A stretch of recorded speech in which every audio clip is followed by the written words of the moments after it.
A priori, vous appelez une réunion demain à 9h, c'est ça? Oui. Chef de parti. Ouais. Et pour l'instant, vous n'avez pas eu Pas que je sache, non. de retour? Ok. Bon. Ici. Ouais, ça va ici les télés, nous la radio, on n'a pas de problème. C'est pour RTL. Hein, tout le monde, ouais, oui pour tout le monde.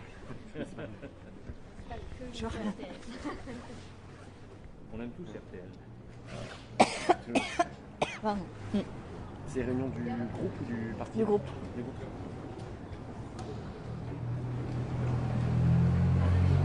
Et là, il y a les députés RN qui vont sortir et vous Ouais, allez ils sont être. déjà sortis. Ah bon, d'accord. C'est bon, vous êtes trop.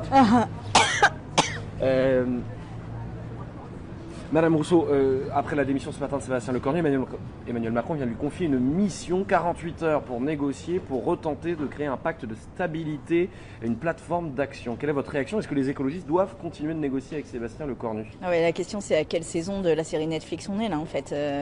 Enfin, ça devient ridicule. Il y a aucun des mots que vous avez prononcés qui est dans la Constitution. C'est-à-dire que Sébastien Lecornu, il est soit Premier ministre, soit il n'est pas Premier ministre. Et dans ces cas-là, il nous faut un autre Premier ministre. Il n'y a pas de personnes qui sont missionnées pour trouver des plateformes de stabilité ou je sais pas quoi. Tout cela n'existe pas. C'est juste une manière de gagner du temps et de reprendre la main pour Emmanuel Macron, qui, encore une fois, est l'unique responsable de la crise dans laquelle nous sommes. Donc il faut prendre les conséquences, il faut tirer les conséquences de cette crise, qui enfin il respecte le vote qui a eu lieu à l'issue de sa propre dissolution, et qu'on arrête cette espèce de psychodrame, de mélodrame de la démocratie qui la démonétise complètement. Là, je pense qu'il y a énormément de gens en France qui se disent mais qu'est-ce que c'est que ce monde de fous, quoi. Donc il faut qu'on arrête ça, qu'on redevienne responsable, qu'Emmanuel Macron devienne responsable et qu'il nomme voilà, le résultat issu des urnes, c'est-à-dire un Premier ministre issu de la gauche. Voilà. Mais pourquoi pas? Enfin, peu importe, moi ça m'est égal, je vais vous dire, ça m'est égal. L'important c'est qu'on respecte le peuple. Et le peuple, il y a eu des élections, il a été appelé aux urnes, il y a eu un résultat, il peut ne pas plaire à Emmanuel Macron, on s'en fiche en fait, c'est pas le sujet. Vous y croyez à cette possibilité encore, que ça peut arriver? Écoutez, en tous les cas, moi je suis républicaine, donc je veux que l'esprit de notre démocratie soit respecté à la lettre. Et donc je m'y tiendrai. Après, je trouve que le spectacle qu'il nous donne, que Emmanuel Macron donne de la démocratie, est en train d'avoir des conséquences probablement extrêmement graves dans l'avenir. Extrêmement graves. Et donc ce que nous vivons là n'est pas juste un moment politique que l'on commente comme ça en sortant d'un bâtiment, mais véritablement peut-être une bascule de notre démocratie vers quelque chose que nous ne maîtrisons encore pas. Donc j'en appelle à Emmanuel Macron pour lui dire que c'est pas possible qu'à chaque fois il se défile de sa responsabilité, parce que quand j'ai entendu Lecornu ce matin, il n'a encore pas pris sa responsabilité. C'était pas encore de sa faute, c'était toujours pas de sa faute, c'était toujours pas de la faute d'Emmanuel Macron. Quand est-ce que, alors qu'il avait la majorité absolue, je le rappelle, des députés en 2017, que Jean Castex a eu un vote de confiance à 345 voix.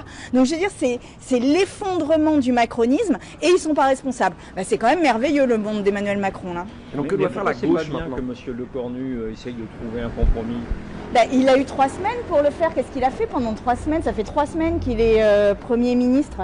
Donc il a eu le temps de le faire, son compromis. Donc là, on est dans l'idée que M. Retailleau, ne supportons pas M. le maire ne supportons pas M. Retailleau, alors c'est pas possible de les mettre dans un même gouvernement, mais arrêtez la testostérone et passons à autre chose, quoi.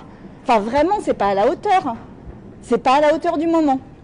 Et je commence véritablement à en avoir marre de ce spectacle. De ce spectacle indigne, de ce spectacle indigent que nous donnons aux Français et Françaises. Il est disqualifié, Sébastien Lecornu, pour vous, comme Premier ministre aujourd'hui? Mais complètement, ça fait 3 semaines qu'il aurait pu trouver une solution. Qu'est-ce qui est en 48 heures, il va en trouver une nouvelle? En fait, juste, il va virer Monsieur le maire. Et donc, Monsieur Retailleau sera content. Et donc, dans l'épisode 12 de la série, on va avoir Monsieur Retailleau qui re-rentre au gouvernement content. Mais c'est ridicule. Franchement, c'est ridicule. Que doit faire la gauche maintenant? S'organiser, se réunir avec les Insoumis? Maintenir le mandat qui est le nôtre, c'est-à-dire le nouveau Front populaire, faire en sorte que les discussions puissent de nouveau avoir lieu, parce que oui, il y a eu des tensions ces derniers mois et il ne faut pas en minimiser la portée. Mais aujourd'hui, nous avons un mandat, nous avons une responsabilité vis-à-vis des électeurs et électrices. Et au moment où le Rassemblement national et l'extrême droite, dont fait partie le Rassemblement national, est aux portes du pouvoir, il est urgent que nous soyons, nous, à la hauteur de l'histoire. Mais comment vous allez convaincre les socialistes de participer à ces réunions? Parce qu'ils ne veulent pas. En mettant la pression sur eux, en leur disant que le premier qui fera la désunion sera probablement la formation politique qui en paiera le plus fort prix. Et donc je dis aux socialistes, ne faites pas cette erreur. Ne faites pas cette erreur. Merci beaucoup. madame. Donc la réunion, c'est demain. 9h. 9h et c'est Mais c'est un appel à la c'est réunion. qui C'est où? Bon, c'est au siège des écologistes. Mais c'est qui? Il y a qui demain? Ah bah je sais pas encore. Oui, ils n'ont pas accepté pour l'instant. Vous non, lancez personne n'a l'invitation. accepté. Ah oui. J'ai vu qu'il y avait un communiqué de presse qui était sorti par Mélenchon, enfin par LFI, mais je sais pas. Ah, pour l'accepter. Bon, à Ouais. bientôt. Bon, à demain Ouais. alors. Bon courage à vous parce que bonne soirée.